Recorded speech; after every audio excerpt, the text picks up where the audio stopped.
Hey everybody, here's part two. This is where we left off before we had internet issues.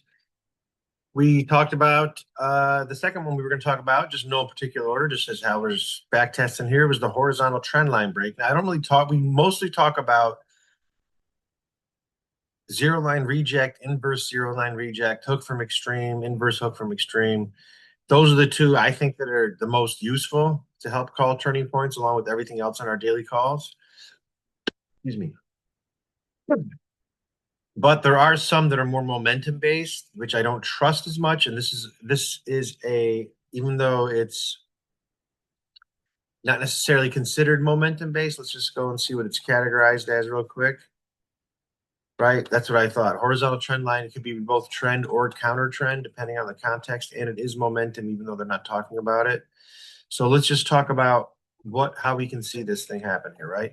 Here's the horizontal trend line. There it breaks. Here's the horizontal trend line. So this is the entry, and there's the exit. This would be the entry, and there's the exit. And there's the second exit. Now there are folks that claim that the Woody CCI guys that are really into this, that they can trade only the commodity channel index. That's what a Woody CCI is. CCI is the commodity channel index. To me, it's just confirming momentum based on price action and all these other things that we see, but they like it so much they only look at that. I think you need a lot more of a holistic approach, in my opinion. That's why this is only one of maybe 12 to 20 things that I would look at. 12 is for the template. If you want to add all the other things that I talk about that are more complex that could help you, that's 20 of them. But remember, build a system that you have I'd rather you have a mastery over 12 tools than have a lukewarm grasp of maybe the 20 to 30 that I use.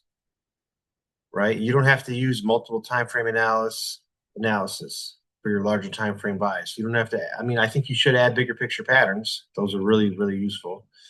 But those aren't necessarily things that are on the template. But there's other things on the template like this that are useful. So let's take a look at how the horizontal trend line break manifests in price action.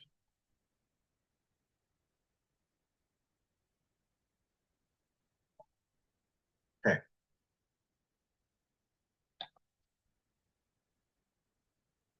Now this was like the previous one where we talked about a zero line reject, and they were very useful here. But as a balance matures, we know the pattern is up, sideways, and then markets have to go down, right? And then they don't just go straight up forever. They move in a series of thrusts and corrections. Now, as what was the first hint that we like every other time that we came up here, there was some type of a buying tail, right? And then there could be confirmed entries. But there was also these dojis on the bottom. There was nothing suggesting a bearish candlestick pattern. But the longer this matures in the context of a double top coming down here, going sideways, and then breaking down heavy, right? You have right here a pretty heavy close. Okay. You have a heavy close, but you might say, okay, well, the candlestick pattern is bearish, Matt. But did we really break this important bull bear support zone? Which technically, right, this is actually from November 18th to February. Yeah, this is like 3 or so months here.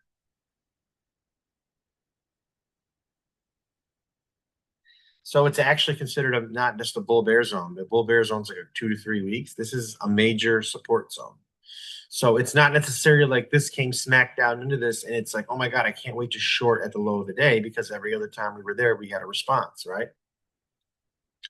But I'm not saying you had a short there, but why would this give you pause to at least go to not do anything, right? Or to not go long, right? It's not. So there's a couple things. One, it's the way price got down there. Well, if you can balance relatively near a zone, and then we have a launching point of directional conviction down in it. Now, if this bounced here and then closed with a halfway point buying tail, or even better, one of these obvious buying tails here. I mean, this was too much, right? This one moved too much. But the idea is that if we close with something like this, right, we can have a it's a buying tail, right? We did not get any buying tail. What we got was a bearish engulfing pattern, which is this candlestick engulfed the last couple of days' data, and it broke from this balance and it went smack dab into this buying tail, into this. Granted, there's a confluence on it. But was there anything on the CCI that I just talked about that could give us a heads up? Now, even before this broke, this support zone, which right now it didn't. So you could actually say that the support could be bullish here because we're at support. That's just one category. If you just looked at support and resistance, you would go long there. But if you add up the 12 to 30 things, 20 to 30, I added 12 things on the template, you would look at other things like the CCI. And you would notice here that we had a horizontal trend line break, right? Here is the balance of the last month here. Actually, we'll go from here, right? And then we finally, even from here to here, right, smashed through that. We smashed through this important, not only was this the last major low, right, but this orange line is actually minus 200, which is past a hook from extreme. So what this represents is that even though the candlestick pattern was portending bearish, and even though the support was strong, like bullish, right? The fact that the momentum already broke a previous low is this setup, which I'm just going to bring up again, the horizontal trend line break. So we're not really showing it, but it's like, here was the horizontal. Once it breaks, that's your setup. So as soon as this broke, you would go, in this case, long here, right? Remember I said this could be a trend continuation or reversal.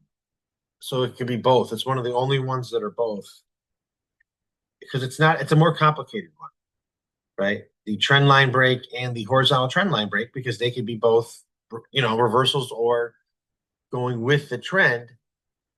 But some of these, are zero line reject is trend continuation. The hook from extremes is our classic counter trend. Now, what are the ones that we don't use as much? The Vegas is a little bit harder to identify. A couple times, if you Google Ghost, not Google, but if you go into PPT and search Ghost, you can see that a couple times I used a bit. Anybody seen a Bitcoin Ghost? That worked a couple of times, but these ones don't manifest as much. I said zero line reject, excellent. Hook from extremes, excellent. This horizontal trend break, a little bit more complicated, like I just showed you, because it's both. I used to use Shamu. It's a counter trend, but it's more like an intermediate thing. It's a little bit more for an intermediate time frame. It's okay. But anyway, so just going back, we could see that even before this broke.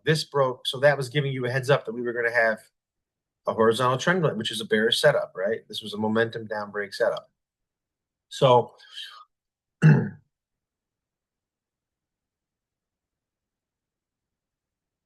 what this was showing, right, since it's both, right, this setup, since it broke this support zone or was heavy here and it already broke, this was showing that it was going to break the recent trend, counter trend, right? If it was with the trend, it would go up, right? But since it can be both, this was just basically showing you that since this was getting heavy and it's mature and this already broke, that this was a heads up in conjunction with this candlestick pattern that we were going to get more downside conviction. Now, what happened here? Right here, we have a hammer candle, which is a classic reversal. So you can see that even though at this point, we got the horizontal trend line break before we broke the important major support zone, as price went lower, and then we got the hammer, we're getting a divergence in a sense because price has been going lower and lower, but the CCI has been making higher highs. It's a bullish divergence, and it may not be listed here, but I do think that they talk about them somewhere here. Divergences, right? Okay.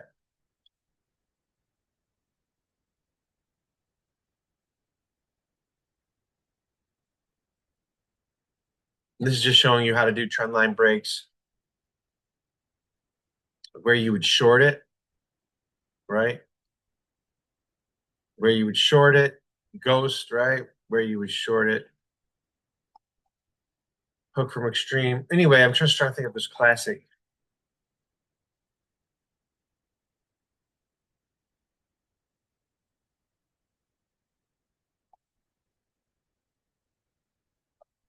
A Vegas and a ghost kind of look similar, but remember, a ghost is going to have that little ghost hat and the two little shoulders.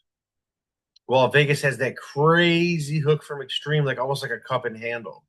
So it doesn't have that shoulder like a ghost would with two little wavy hands. But this might even be because let's see. So this could be a Vegas. I would just call it a divergence. But you can see we made a huge hook, right? And then we're waiting for the handle. See, the handle didn't come, but basically, the reason why I don't like this Vegas one, it's good for confirmation, but it's a confirmed entry.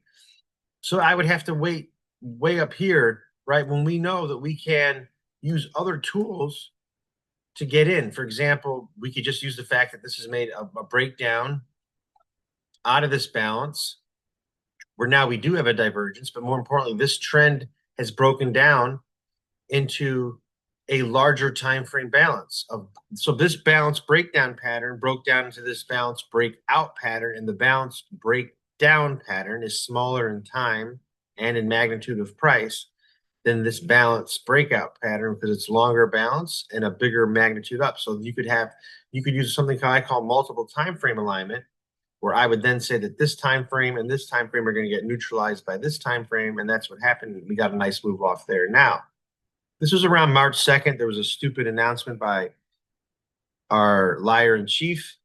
And what he did at this point was hype everybody up on this V reversal pattern. But good old Corby doesn't watch the news and he didn't get excited and he just followed the system that we teach. And this system that we teach is if you can extract your own caveman brain from it, it's perfect. There's no perfect in golf, but this is as close as you're going to get for a large sample size that you're going to be able to see something over and over again in a seemingly sea of uncertainty, right? So as this moved up here, strong launching point of directional conviction,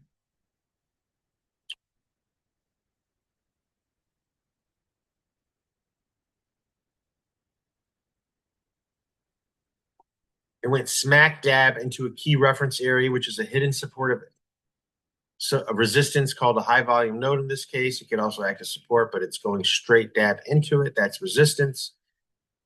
And more importantly, we had one of the most insane inverse, because we're going up into it, zero line reject I've ever seen. Because we got that barely little CCI yellow overshoot and an insane turbo, almost like a hook from extremes level. But remember, a hook from extremes has both the CCI and the turbo going close to this 200 mark. And for a zero line reject, the CCI yellow has to stay around the zero area, and you want the blue to over. You want to see a momentum reversal. That's what the two contrasting oscillators that are conjoined in the CCI context are showing here, right? So in this case, we had that zero line reject inverse because we're going up into it, which is a short setup, which is like, heck, you better be selling this or not allocating anything and thinking we're going to go straight up. It was, I don't know why it's doing this now, but one of the most brutal reversals we've ever seen. Went up, and then we had an uptrend day and then a downtrend day. That is very unlikely to have. First of all, it's very unlikely statistically just to get multiple consecutive trend days in a row. Obviously, unless we're in a steep up environment, we just broke out of a giant balance breakout, but still. And it's even more rare to get a trend up day than a trend down day. So we had this launching point of directional conviction up and then a launching point of directional conviction down that more importantly engulfed the previous day. So this was a bearish engulfing pattern on your candlestick category, which is bearish. And then it brought us down to here. Right now you're back into support again with action reaction. Maybe the next day we get some type of balancing, right? To up, right? Going back up and then just going back and forth for a while. Really tricky. Closing heavy again.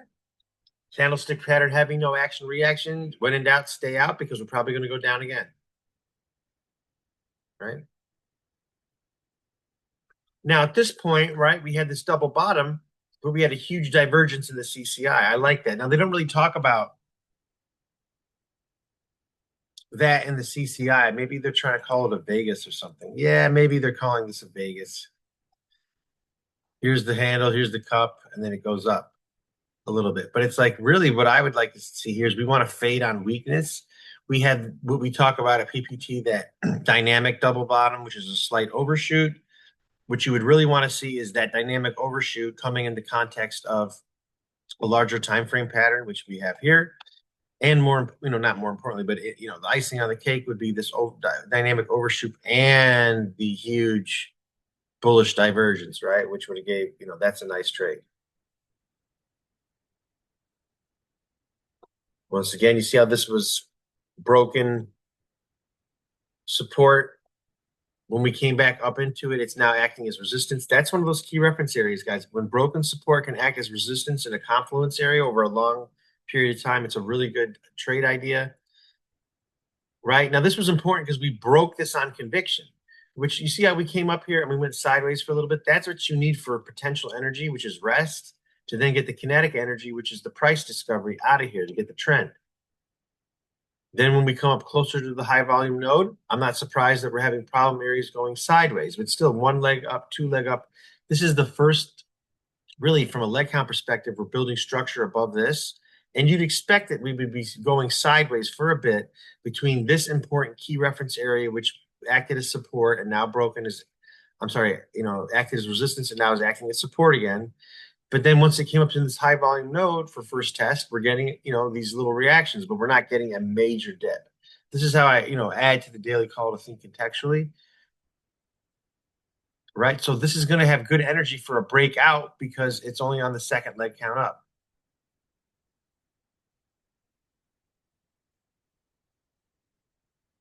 Right. Going up, little false breakout because it's getting closer to this HVN, but still building structure. And then we get it. Right. You don't know when these things are going to happen, but the longer it goes, the better. We got the first test. Now, once we get the break above it, we're up now into major resistance. These are the all-time highs. Same thing happens up here. Now we go sideways. Now it's a little trickier because one leg up, two leg count, three leg up count. Let's see what guys, this is a good example really quick to go back. Like if you saw this bounce breakout off this rotation, and you saw this hook from extremes, and now you're thinking, oh my God, reversal, I can't wait to go short. You should be thinking, wow, we just launched out of this really tight range on the first leg count up, really. You can count that, whatever. It's in the beginning, one or two, depending on how you interpret it. This is you want to see strength at the start of a move, right? So you should say, okay, this is good for the start of the move, but still, because we just had a big trend day and it went to 300, not even 200, it might go sideways for a bit. See, don't think in terms of just like bullish or bearish. Think in terms of like the price action could be neutral for a bit, just like it was here. And that's what we got, right? Very neutral, very neutral. And then we eventually got that reversal, and then we got the move. Now up here, it's going, same thing. We're going to get neutral again, one up, two, but now we're three leg counts up. This, from a leg count perspective, is not as bullish. It's actually could be neutral, even bearish, because it could be paused for a little bit, right? That's when we started to build this sideways structure. Good first test for a while, coming back up here. Notice we tried to make a higher high here, and we couldn't again. We didn't have that same momentum, so that's a bearish divergence. Right? Same thing. We're going up, breaking up still, even though we made a higher high in price, even closer to the all-time highs, possibly even probing them a little higher. The momentum is not confirming that because we haven't even been able to get higher. And this is a bearish divergence. Right? I mean, you don't know exactly when it's going to happen, but it's like, let's say you were an investor. You're not trying to, if you did it here, any one of these divergences that I showed you, it doesn't matter. You're still getting in that. We're not trying to call the tops, right? And then we get the more substantial, bearish engulfing pattern, which took out that day. Now here's the retest of the double top, the classic, double top. Now this might be, right, that ghost setup. Here's the shoulder, right, the inverse, right, then the head, then the shoulder, and it's like a double top. That's what they were showing, I believe, in this.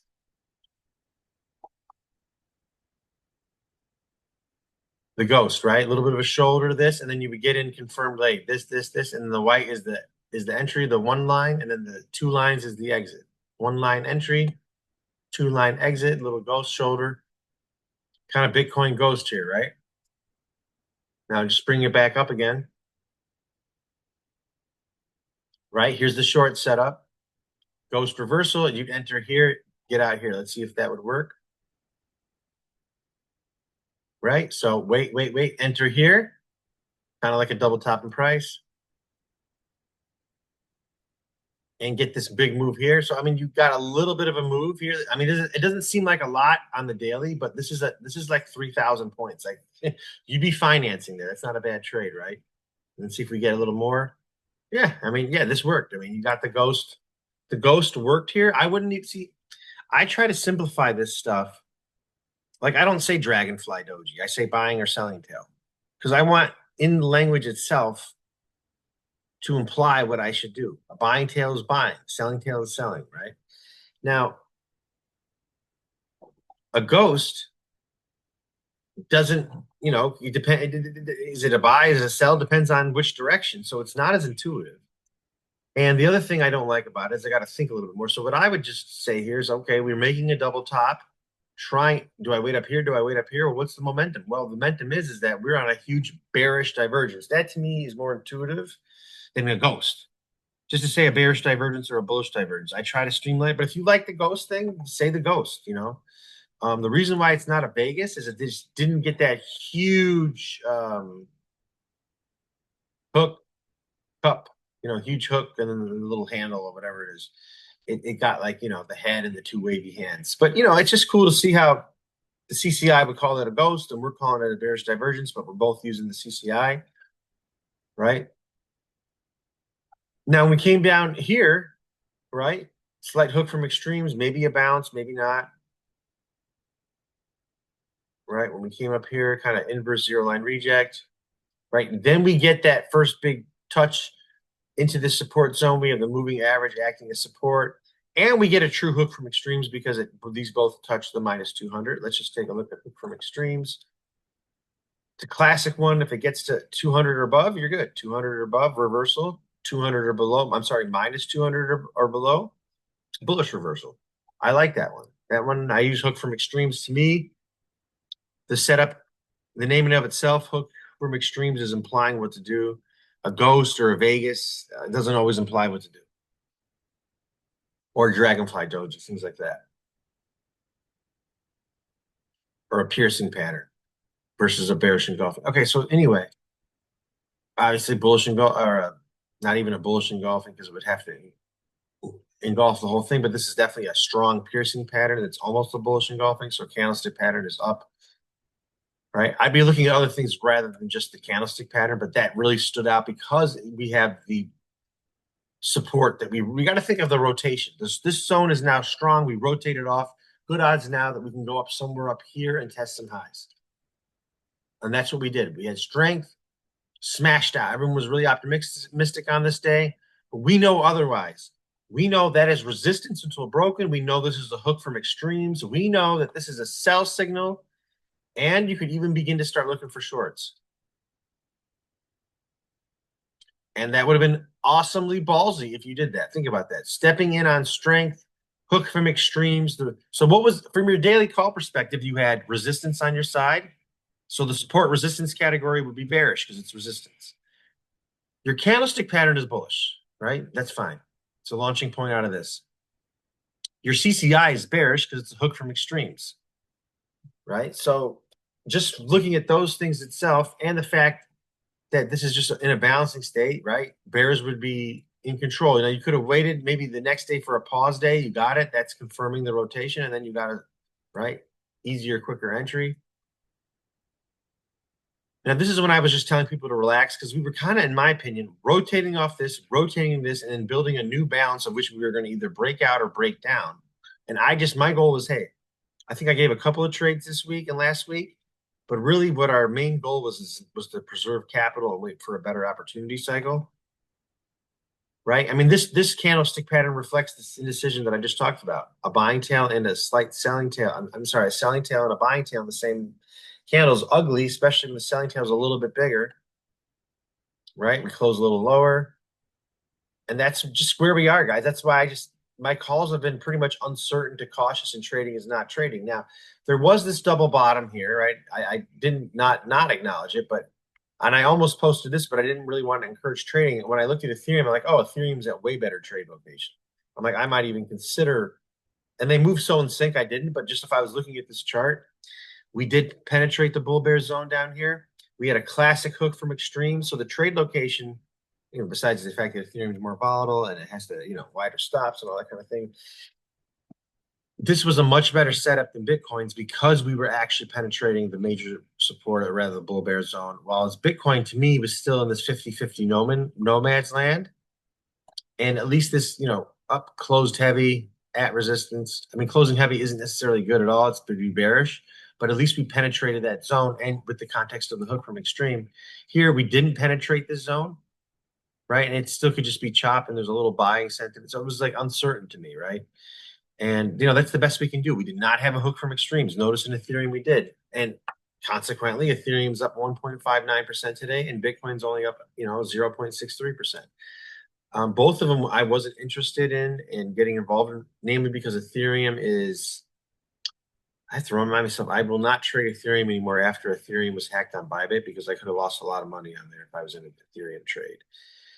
Two, I don't trade Ethereum as well just because it's just really volatile, but I do use it as a synchronicity or a divergence thing. I got to look really if Bitcoin's at a good spot and I'm thinking about going long and Ethereum isn't, I give pause.